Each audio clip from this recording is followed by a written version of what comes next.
think it's a little foggy because it's so late in the day and the sun is streaming in the windows. But I wanted to, we're meeting today to talk about investment properties.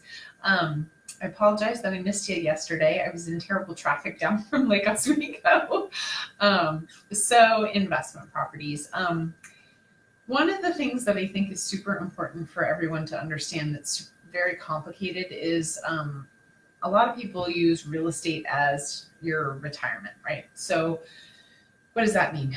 It means, say I buy my first house, it's a modest house, and eventually I want to move into it because maybe I found a partner, or I had some kids, or my mom's got to come stay with me, any of those, or any myriad of other possibilities you might think of.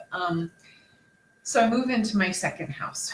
I actually can keep my first house and rent it out, even though I got it on a loan for a principal residence. The reason why this is a big deal and super effective is because you put way less money down, because typically if I go out today and say, hey, I want to buy an investment property and this is only for investment, it's 25% down typically, and your credit score's got to be high, and you've got to have a lot of reserves or money in the bank to pay for that mortgage when it comes due.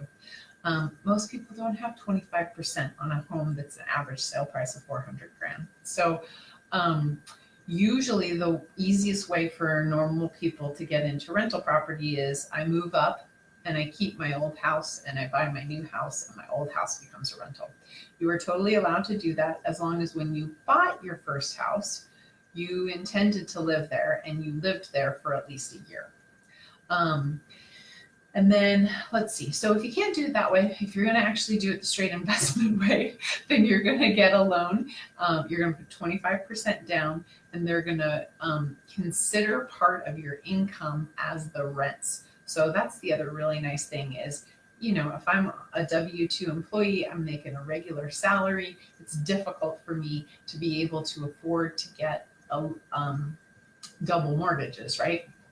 So if I have a house payment where my house payment is $2,000 a month and I can rent it for $2,200 a month, they will typically count that towards my income so that I can qualify for more purchasing power, which is magical. There are all kinds of other tricks. Some things you should know as far as investment properties go. You want to have probably a different insurance policy on it. It has more liability in case something happens to the renters or somebody trips and falls. Sometimes I recommend earthquake insurance, especially on investment properties, because people assume that the federal government is going to help out people with investment properties. They're probably going to help people in the principal residences, maybe, but definitely not investment properties. You want to screen tenants well. That's a really important one. The city of Portland has this awesome resource. It's actually called the Landlord Training Program. It's free. And they have a bunch of information actually online that you can access at any time, or you can go. They have two trainings, one in the spring, one in the fall. So it's coming up soon if you're interested. I'll put a link in the info about this one. So yeah, you guys, it's totally doable. It's possible. So feel free to give me a call, 503-998-4878, or shoot me an email, Claire at parisgrouprealty.com. Have a great week. I'll see you next week.